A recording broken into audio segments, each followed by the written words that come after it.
München, London, Riga, Prag, das sind keine Städte, die der Kreml zufällig nennt. Am 15. April 2026 veröffentlichte das russische Verteidigungsministerium eine Liste von europäischen Städten, in denen Drohnen für die Ukraine produziert werden. Eine Liste, die Dmitri Medvedev, stellvertretender Vorsitzender des russischen Sicherheitsrats, als Grundlage für mögliche Angriffe bezeichnete.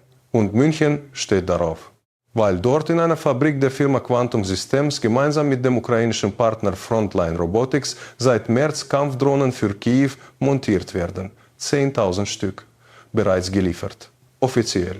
Einen Tag zuvor hatten Kanzler Friedrich Merz und Präsident Volodymyr Zelensky in Berlin ein Paket unterzeichnet. 4 Milliarden Euro, mehrere hundert Patriot-Raketen, 36 Iris-T-Startanlagen, 5000 neue KI-gestützte Drohnen, 300 Millionen Euro für ukrainische Langstreckenwaffen. Die westlichen Medien berichten, historisches Abkommen, starkes Signal.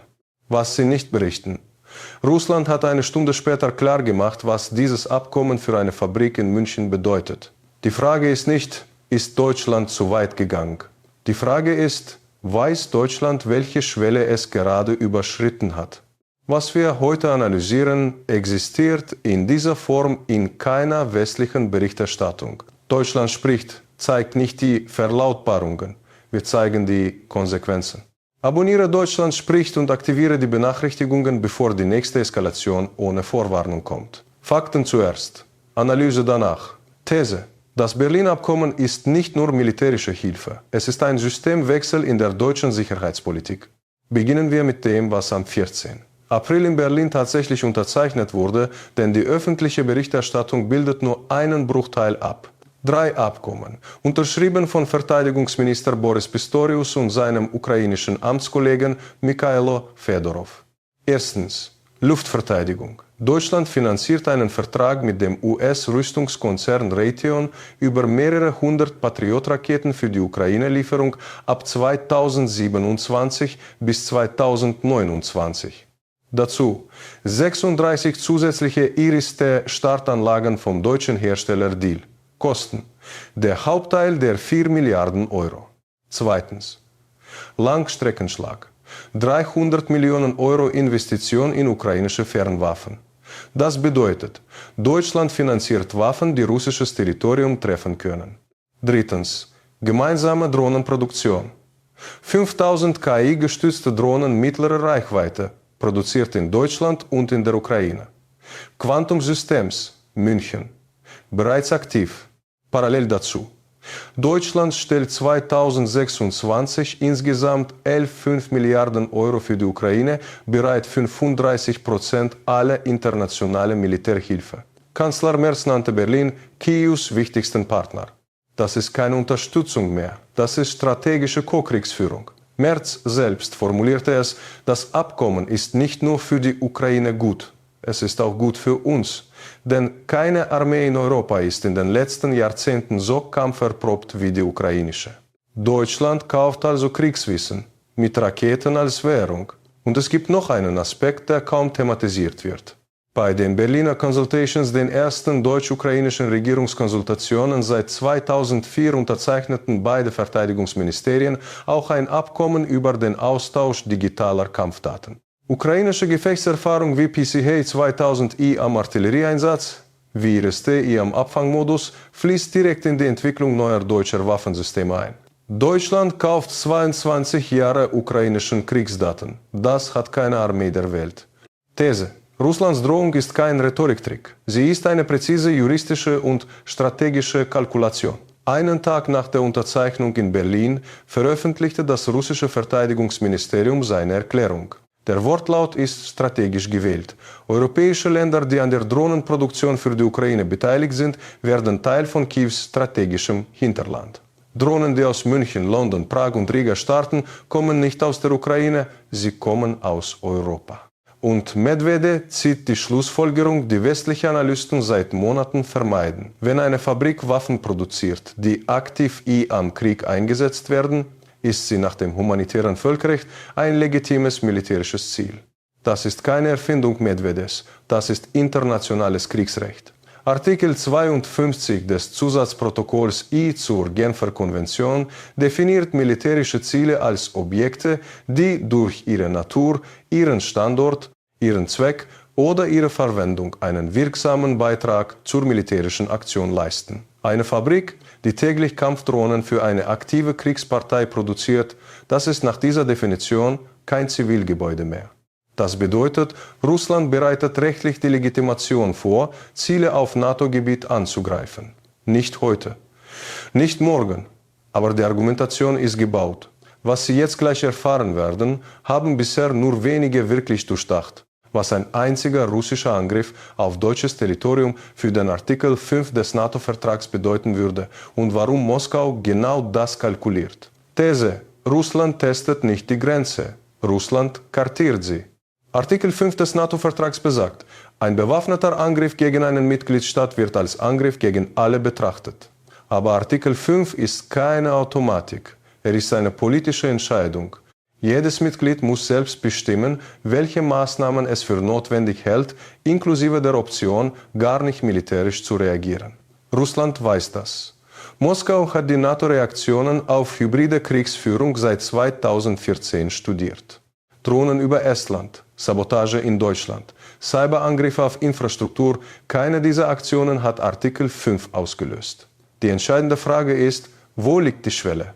Wenn eine russische Rakete zufällig ein Lager trifft, Artikel 5, wenn ein Sabotageakt eine Fabrik beschädigt, Artikel 5, wenn eine Drohne einen deutschen Rüstungskonzern trifft, Artikel 5, Russland kartiert diese Schwelle mit jeder Eskalationsstufe und Berlin gibt gerade die präziseste Information, die Moskau benötigt. Die Fabrik ist in München, die Adresse ist bekannt, die Produktion ist öffentlich bestätigt. Deutschlands Verteidigungsminister Pistorius hat das selbst angedeutet.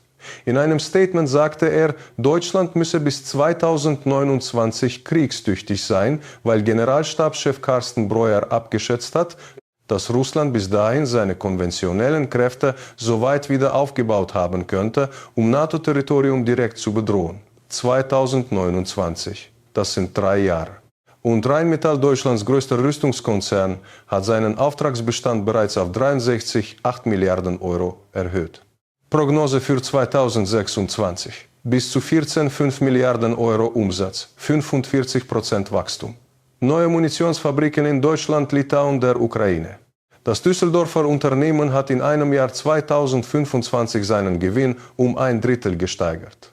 Deutschland rüstet auf, mit Vollgas. Und Russland beobachtet jeden Schritt. These: Hinter dem Berliner Abkommen steht eine strategische Asymmetrie, die den Krieg verändert. Zelensky hat beim ZDF-Interview am 14. April offen gesagt, die Patriot-Raketen gehen zur Neige. Die Lage sei nicht schlimmer denkbar. Und er hat den Grund direkt benannt. Der Iran-Krieg absorbiert US-Kapazitäten. Washington produziert, aber es priorisiert den Nahen Osten. Gleichzeitig hat Fedorov eine Zahl genannt, die kaum beachtet wurde. Ukraine kann doppelt so viel produzieren, wie sie derzeit einsetzt, aber es fehlt das Geld.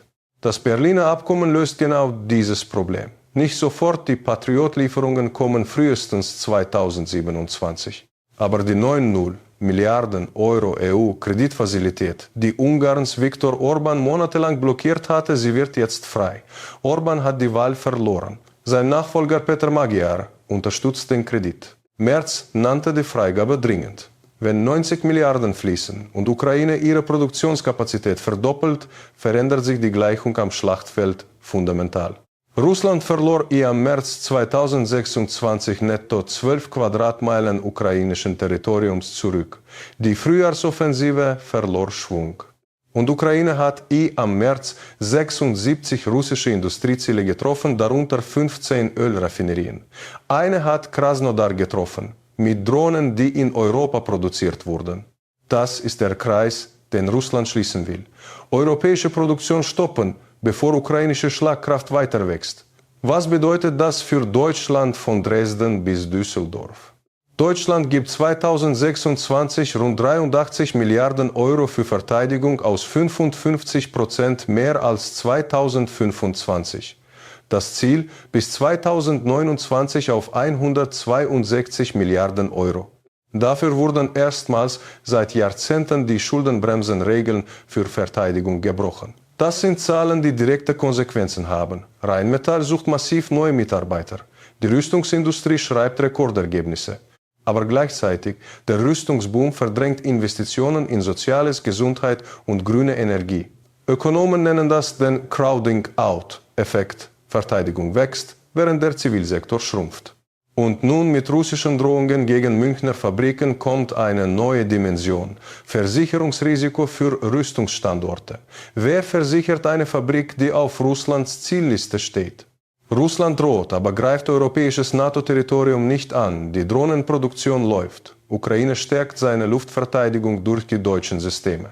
Der Krieg geht mit veränderten Kräfteverhältnissen weiter. Russland kalkuliert, dass ein Angriff auf deutsches Territorium Artikel 5 und volle NATO-Mobilisierung bedeuten würde und bleibt zurück. Für Deutschland. Weiterhin hohe Rüstungsausgaben. Rheinmetall und Quantum Systems wachsen. München produziert weiter. Kein unmittelbarer Schaden. Russland greift die Fabrik nicht direkt an, aber Sabotage, Cyberangriffe, verdeckte Operationen auf Zulieferketten beginnen. Russischer Geheimdienst ist bereits in Deutschland aktiv. Das BfV hat am letzten Jahr mehrere Operationen aufgedeckt.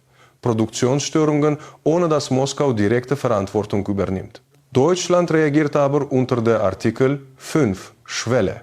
Für Deutschland neue Sicherheitskosten für die Industrie. Versicherungsrisiken steigen. Politische Debatte über das Ausmaß der Beteiligung eskaliert innenpolitisch. Eine russische Langstreckenwaffe trifft eine Rüstungsanlage auf NATO-Gebiet. Artikel 5 wird aktiviert. Keine NATO-Armee der Welt ist darauf vorbereitet, diesen Schritt auszulösen, außer vielleicht der polnischen oder baltischen. Deutschland steht vor der härtesten sicherheitspolitischen Entscheidung seit 1945. Die Frage ist nicht ob, sondern welche dieser drei Pfade Russland wählt. Deutschland hat in Berlin ein Abkommen unterzeichnet, das die Armee eines aktiven Kriegslands mit Waffen und Produktionskapazität versorgt. Russland hat geantwortet mit einer Liste, auf der München steht. Das ist keine Rhetorik. Das ist strategische Kommunikation zwischen zwei Mächten, die beide die Eskalationsarchitektur vermessen. Merz sagt, wir werden nicht wanken. Pistorius sagt, Luftverteidigung ist unsere Priorität Nummer 1 und die Quantum Systems Fabrik in München produziert weiter jeden Tag. Was ist Ihre Einschätzung? Hat Deutschland diese Schwelle richtig kalkuliert? Schreiben Sie es in die Kommentare. Auf Ihrem Bildschirm sehen Sie jetzt 2 weitere Tiefenanalysen. Klicken Sie jetzt. Abonnieren Sie Deutschland spricht. Bleiben Sie wachsam. Fakten zuerst. Analyse danach. Das ist Deutschland spricht.